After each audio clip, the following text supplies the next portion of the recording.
Assalamualaikum warahmatullahi wabarakatuh. Kami dari kelompok 1, di sini kami akan mempresentasikan mengenai strategi bisnis internasional dan organisasi internasional. Berikut kami beranggotakan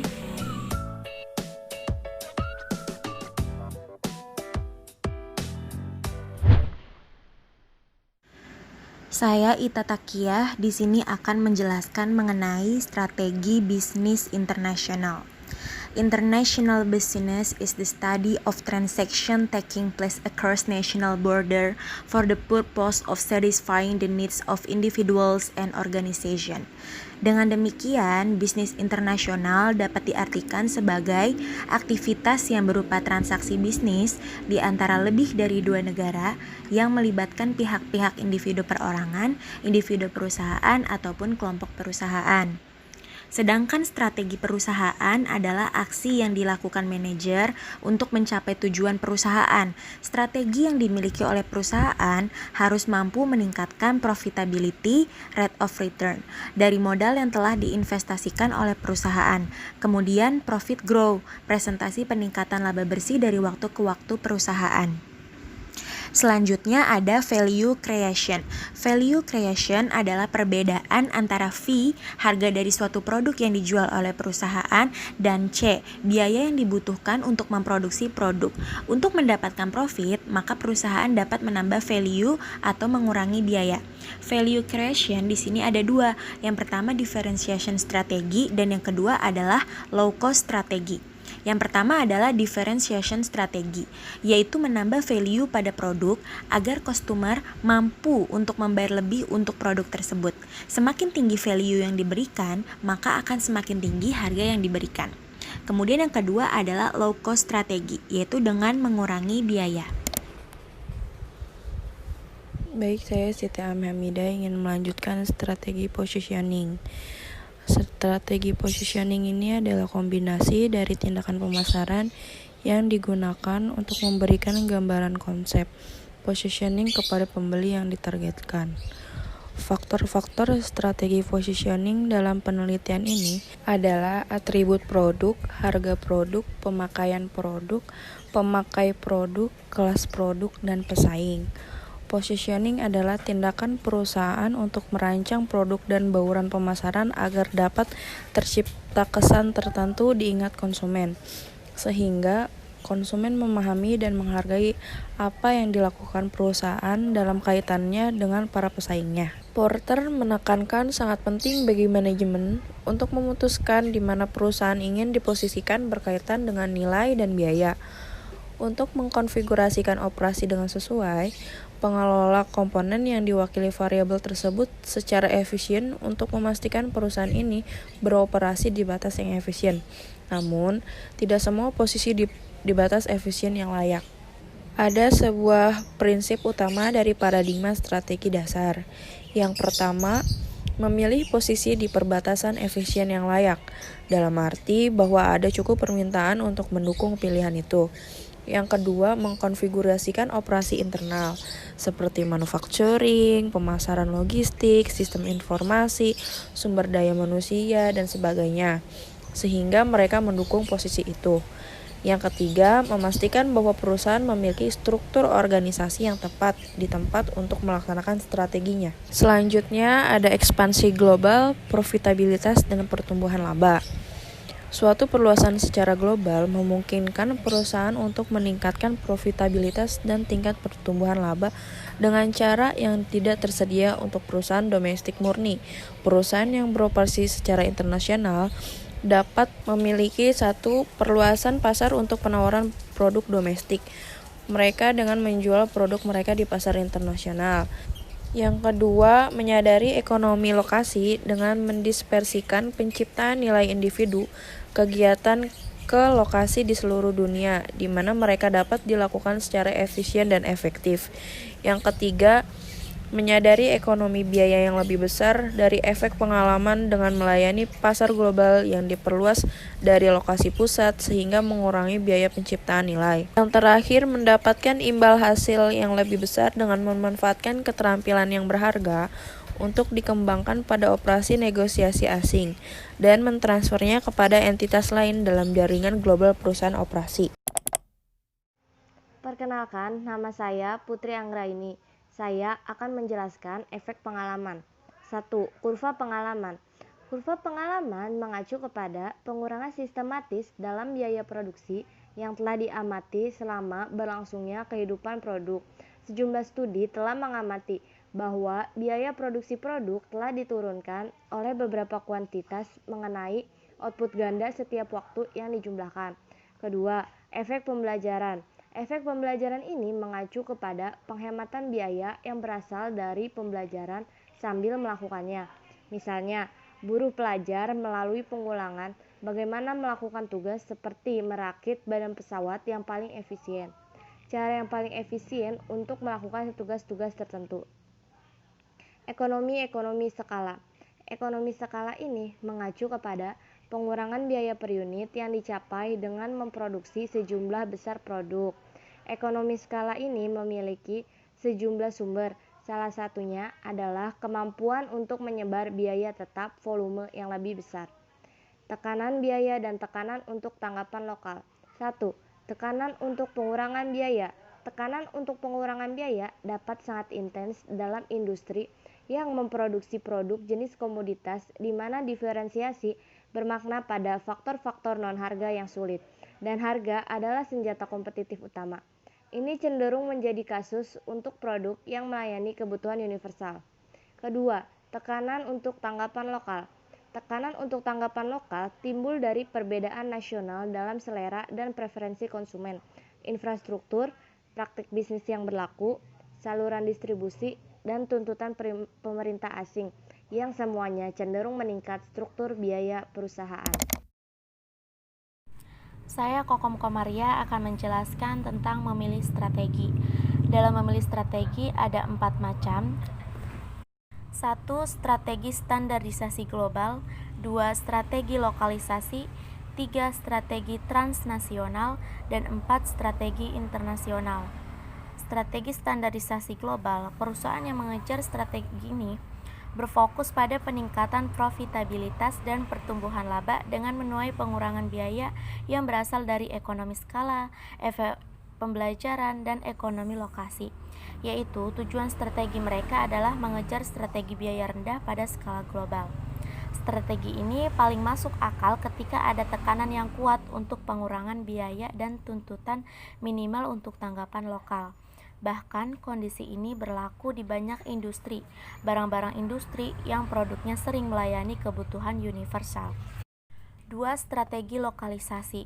Sebuah strategi lokalisasi berfokus pada peningkatan profitabilitas dengan menyesuaikan barang dan jasa perusahaan sehingga mereka cocok dengan selera dan preferensi di pasar nasional berbeda. Lokalisasi yang paling tepat di mana selera konsumen dan preferensi berbeda secara substansial di seluruh negara dan tekanan biaya yang tidak terlalu intens. Ketiga, strategi transnasional, bahwa strategi standarisasi global paling masuk akal ketika tekanan biaya yang intens dan tuntutan terhadap tanggapan lokal terbatas. Sebaliknya, strategi lokalisasi paling masuk akal ketika tuntutan untuk tanggapan lokal yang tertinggi, tetapi tekanan biaya yang moderat atau rendah. Dan keempat, strategi internasional. Dengan produk pertama yang diproduksi untuk pasar domestik mereka dan menjualnya secara internasional dengan minimal adaptasi adat lokal. Fitur yang membedakan dari banyak perusahaan adalah bahwa mereka menjual produk yang melayani kebutuhan universal, tetapi mereka tidak menghadapi pesaing yang signifikan, dan dengan demikian tidak seperti perusahaan mengejar strategi standarisasi global. Mereka tidak dihadapkan dengan tekanan untuk mengurangi struktur biaya mereka. Perusahaan mengejar strategi internasional telah mengikuti pola perkembangan yang sama seperti mereka memperluas ke pasar luar negeri. Mereka cenderung untuk memusatkan fungsi pengembangan produk seperti R dan D di negara asal. Namun mereka juga cenderung untuk membangun manufacturing dan pemasaran fungsi di setiap negara utama atau wilayah geografis di mana mereka melakukan bisnis. Nama saya Usnia, saya akan menjelaskan tentang organisasi bisnis internasional. Desain organisasi. Desain organisasi adalah proses yang berkaitan dengan bagaimana bisnis internasional harus diorganisasikan untuk memastikan bahwa aktivitas bisnis di seluruh dunia dapat diintegrasikan dalam situasi yang efektif dan efisien. Sebuah perusahaan tidak akan berfungsi dengan baik tanpa adanya komponen-komponen yang ada di dalamnya yang secara terstruktur dirancang dengan tepat. Pertimbangan-pertimbangan dalam desain organisasi. Ada dua pertimbangan yang dihadapi manajemen dalam mendesain struktur organisasi untuk sebuah perusahaan internasional ialah: yang pertama, menemukan cara yang paling efektif agar pemberlakuan departemen bisa memperoleh keuntungan dari efisien yang didapat dari spesialisasi tenaga kerja. Kedua, mengordinasikan aktivitas dari departemen tersebut memungkinkan perusahaan mencapai tujuan keseluruhannya. Ada 4 elemen utama yang harus dipertimbangkan saat mendesain struktur perusahaan internasional. Yang pertama, produk dan keahlian teknik terkait bisnis-bisnis berbeda yang dilakukan perusahaan. Kedua, keahlian geografis terkait negara dan kawasan di mana perusahaan beroperasi. Ketiga, keahlian pelanggan mengenai kemiripan kelompok pelanggan, industri, segmen pasar, atau kelompok populasi yang melampaui batas-batas negara atau kawasan individu. Yang terakhir, keahlian fungsional terkait dengan berbagai aktivitas rantai nilai yang berhubungan dengan perusahaan. Selanjutnya, struktur organisasi atau organisational struktur. Yang dimaksud meliputi 3 hal. Yang pertama, pembagian divisi organisasi menjadi subunit. Seperti contohnya itu divisi produk, operasi nasional, dan fungsinya. Atau sebagian besar bagian organisasi menunjukkan divisi ini. Yang kedua, lokasi dari tanggung jawab pengambilan keputusan dalam struktur. Contohnya itu sentralisasi dan desentralisasi. Yang ketiga itu membangun mekanisme yang terintegrasi untuk mengordinasikan aktivitas-aktivitas dari subunit-subunit yang meliputi tim lintas fungsi atau wadah komisi regional. Budaya organisasi. Budaya organisasi atau organisational culture ditujukan untuk sistem norma dan nilai yang disebarkan organisasi dan dilaksanakan oleh karyawan. Organisasi merupakan masyarakat yang terdiri atas kumpulan individu yang secara bersama-sama melakukan tugas tertentu. Berbagai komponen kerangka organisasi tidak independen satu sama lain. Setiap bentuk komponen dan dibentuk oleh komponen lain dari kerangka organisasi. Nama saya Femi Fitriani akan menjelaskan struktur organisasi. Struktur organisasi dapat dianggap dalam 3 dimensi. Pertama, diferensiasi vertikal, yang mengacu pada lokasi tanggung jawab pengambilan keputusan dalam struktur. Kedua, diferensiasi horizontal, yang mengacu pada pembagian formal organisasi menjadi subunit. Ketiga, pembentukan mekanisme terintegrasi, yang merupakan mekanisme koordinasi subunit. Selanjutnya, diferensiasi vertikal, yaitu sentralisasi dan desentralisasi. Diferensiasi vertikal, sebuah perusahaan menentukan di mana dalam hierarki kekuasaan pengambilan keputusan terpusat. Penjelasan utama untuk sentralisasi. Sentralisasi dapat membantu memastikan bahwa keputusan yang sesuai dengan tujuan organisasi. Penjelasan utama untuk desentralisasi. Desentralisasi memungkinkan respon fleksibilitas yang lebih besar dan lebih cepat terhadap perubahan lingkungan karena keputusan tidak harus dirujuk pada hierarki kecuali pada kejadian luar biasa. Selanjutnya, membahas tentang strategi koordinasi dalam bisnis internasional. 1. Pengendalian budaya. Pengendalian budaya atau culture controls ada ketika para karyawan turut membeli dalam sistem nilai dan norma perusahaan. Kedua, implikasi untuk pengendalian dan insentif. Biaya pengendalian dapat didefinisikan sebagai jumlah waktu yang harus dihabiskan manajemen untuk memantau dan mengevaluasi kinerja subunit. Ketiga, kebudayaan organisasi. Kebudayaan adalah kerangka model yang berasal dari masyarakat termasuk organisasi. Definisi dasar budaya tetap sama. Budaya mengacu pada sistem nilai dan secara yang dibagi antara orang-orang, nilai adalah ide-ide abstrak tentang apa yang kelompok percaya untuk menjadi baik, benar, dan diinginkan. Norma berarti aturan-aturan dan pedoman yang menerapkan perilaku yang tepat dalam situasi tertentu. Yang keempat adalah menciptakan dan mempertahankan budaya organisasi.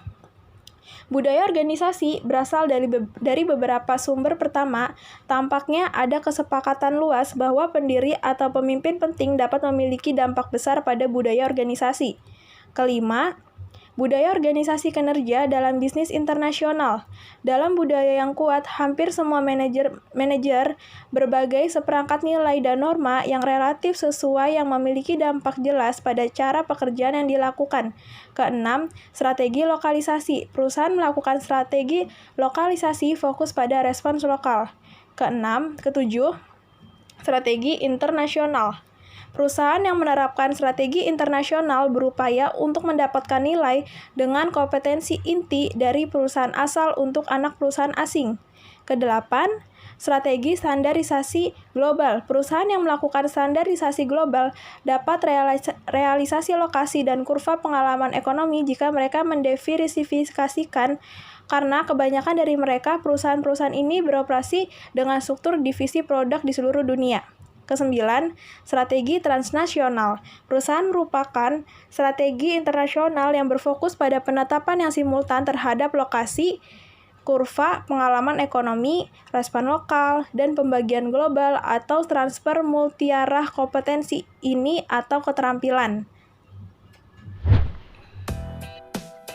Sekian presentasi dari kelompok kami, kurang lebihnya mohon maaf. Wassalamualaikum warahmatullahi wabarakatuh.